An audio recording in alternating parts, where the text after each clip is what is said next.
Okay, so WandaVision, Season 1, Episode 2, Don't Touch That Dial. So there was a lot going on in this episode. I love the hints of Pleasantville in this.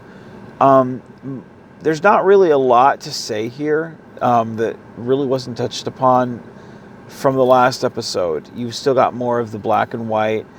Um, you've got more of the campiness, the cheesiness. It's just more of the same of the Bewitched vibe, the I Love Lucy vibe. But you did get hints of like the Twilight Zone. Um, when you saw the blood from the lady when she cut her hand, and you heard over the radio, someone calling out to her. To me, that was the creepiest part of the episode. Excuse me.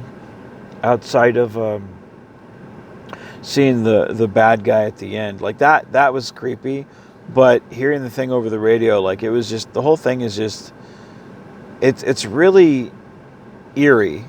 Like it makes the campiness of what we're watching that much more creepier, and I'm wondering, like, by the time we get to the very end, if we're gonna go back and watch like the first couple episodes and go, God, this is scary. Like, what exactly is going on? Because again, I don't know anything about the Marvel universe outside what I've seen in the movies, and they haven't really touched upon anything really Scarlet Witch wise.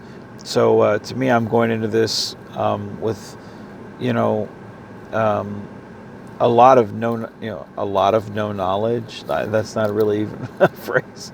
I'm going into this with no knowledge of it, so um, it's frustrating on some level to kind of not know what's going on. But I think that's people's general vibe from this.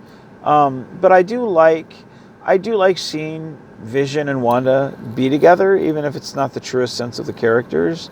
I do like the fact that you can see the bond between the actors there. So I do like that. And I do like seeing Vision interact with other people besides just superheroes. Even though, again, like, it's not the truest sense of the character, I do like seeing that because to me it's even if it is kind of the fish out of water. It's a fish out of water in a different sense. It may not be like Star Trek 4, where they're in, the 20th century. It's just a different type of story. So even though I don't have all the pieces, I think, looking back, it'll make more sense. But I did enjoy the talent show where everyone was kind of like, and then, they had to figure out, okay, on the fly, like, how am I going to fix this?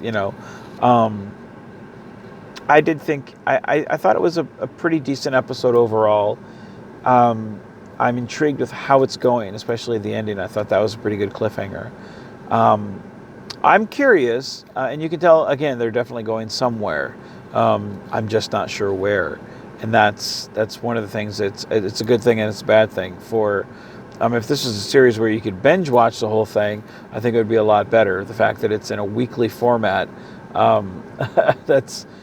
that's extremely frustrating in a society where everything's, I want it now. So I love it and I hate it at the same time. So anyway, so that's my thoughts on episode 2.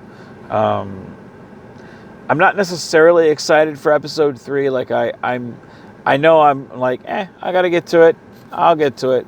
But I'm not like super stoked. Like, God, I gotta watch it right now. I'm waiting for that moment where I'm like, okay, cool. This is gotta go watch. I haven't felt that spark yet. I'm waiting. So it's good.